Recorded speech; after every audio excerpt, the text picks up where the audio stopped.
Good morning po mga ka-garden. Sa araw po na ito, lalagyan ko na po ng urea na may halo na 314 o 316 itong ubas po na ito. 75 days na po ang edad po nitong ubas na ito. Ang inilalagay ko lang po na fertilizer yung pong grass sleeping tea at saka po fish amino acid ang ipinandidilig ko po diyan.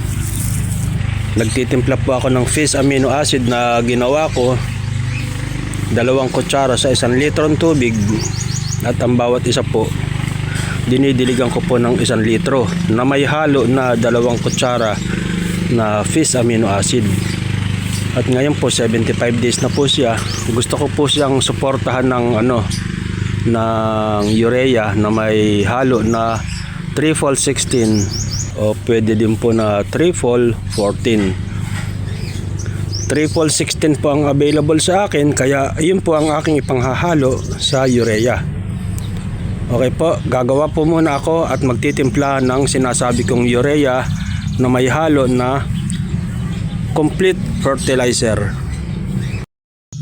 Ito pong timpla na ito mga ka-garden, naituro sa akin ng kaibigan ko nung araw na nagtatanim ng ekta-ektaryang kamatis.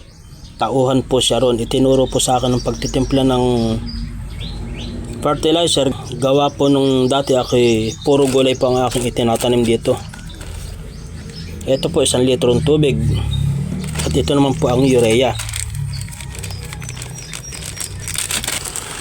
Magtitimbang po tayo ng 400 grams na urea. Ayan po, 400 grams. Ilalagay po natin dito sa bote.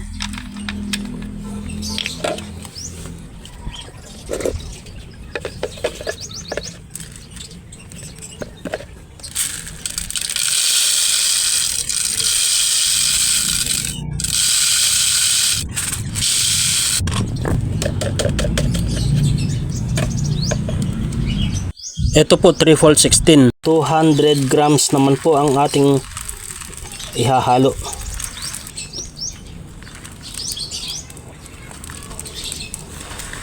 $200.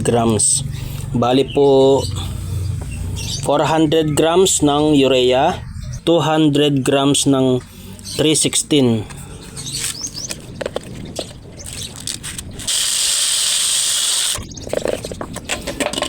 Ayan po. Kulay blue po ang 316. Pupunain ko na po ng tubig kasi hindi naman po problema yan. Ang itinuro po sa akin mga ka-garden dati, ang timpla nila sa kanilang mga kamatis, sa kanilang mga pananim, malawak po kasi taniman nila, sa 16 liters po. Bali, kinumpute ko lang po, inad ko lang po hanggang sa yun po ang maging total. Sa 10 liters po kasi na timpla, 4 na kilo ang urea, 2 kilo ang 316. 6.4 kilo sa 16 liters na tubig ang urea at 3.1 kilo ang 316. Yun po ay ginagawa habang nagpapalago ng mga tanim. Pero pagka po namumunga na, lamang naman po ang complete fertilizer at ang urea naman po ang kakaunti. Ganoon po ang technique na itinuro po sa akin mga ka-garden. Ay, ang ginawa ko naman po, dahil kokonti ang aking mga paglalagyan ng pataba, kinumpute ko lang po sa 1 liter. 1 liter lang po ito. Kaya po pagka po every liter po na titimplahin, dodoblihin lang po yung urea, dodoblihin lang po yung 3-4-16 hanggang sa kung gaano po karami ang ating gagamitin. Okay po mga ka-garden, ipapakita ko naman po yung ratio ng pagdidilig dito po sa ating gagamitin na timba. Let's go. At ngayon po mga ka-garden, mag-a-apply na po tayo ng fertilizer. Unang paglalagay po natin ng fertilizer na urea at triple 16 sa atin pong mga ubas. 16 liters po yan.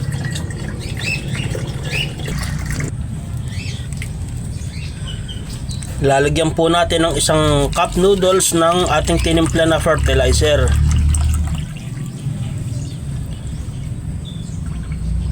Op. Yan po ang ating ilalagay sa 16 liters na tubig. At atin pong hahaluing mabuti.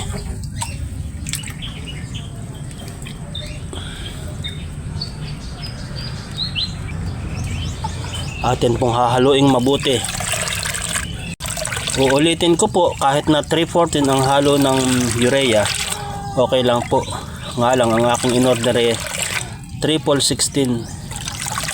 Pagkatapos po, ang apply ko po, kada isang puno, isang tabo po. Ito po ay 1 litro. Yan. At uulitin ko po ito every 15 days. Para po hindi ako nalilito, ginagawa ko po ito ng 15 ng buwan at saka 30 o 31. Hindi po ako nalilito at hindi po ako nakakalimot. Pagka po kasi hindi tayo magbibigay ng date o petsa sa ating paglalagay ng fertilizer, maaari po tayo makalimot. Pero ito po katulad po ngayon, April 15, ang susunod po nito April 30. Pagkatapos po, yung mga pagitan, habang hindi ako naglalagay ng synthetic na fertilizer, ang nilalagay ko po fish amino acid. Dinidiligan ko po yan 1 times a week.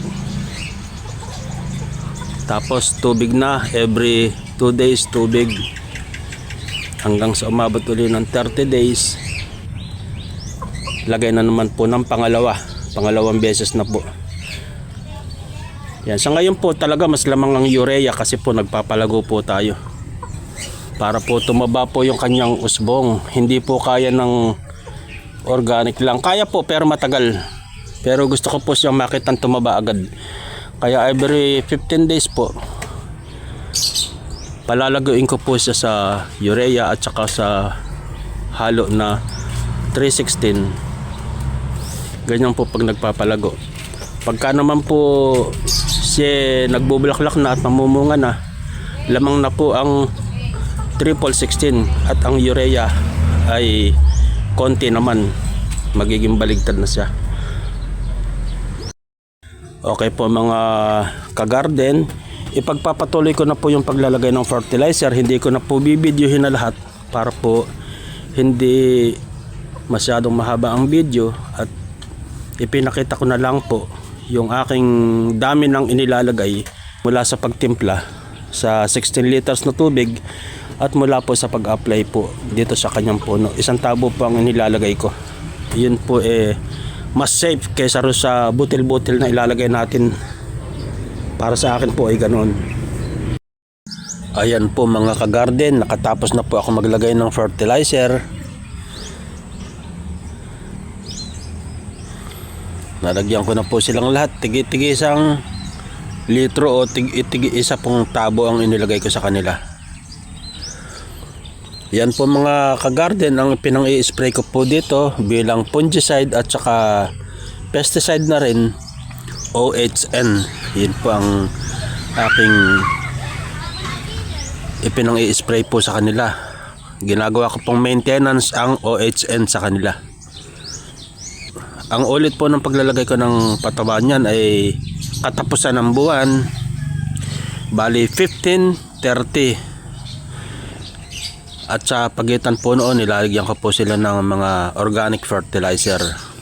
Gumagawa po ako ng chicken manure tea, fish amino acid, At saka yung po mga dahon na binababad ko po, grass clipping tea, swamp fertilizer. Okay po mga ka-garden, at ako po ay magpapaalam na muna sa episode po na ito. Sana po manatili po kayong nakasubaybay sa aking video, at iyon po malaking tulong na po ninyo sa akin. Ayan po mga ka-garden, sa style naman po na ito, sa pagka po medyo may edad na ang ating ubas, dito naman po pwede na maglagay ng mga fertilizer na hindi na po tutunawin. Pwede na po diyan ibaon at talaga pong malayo na po sa kanilang puno, hindi na po sila maapektuhan. Okay po mga ka-garden, yan lang po muna at maraming salamat.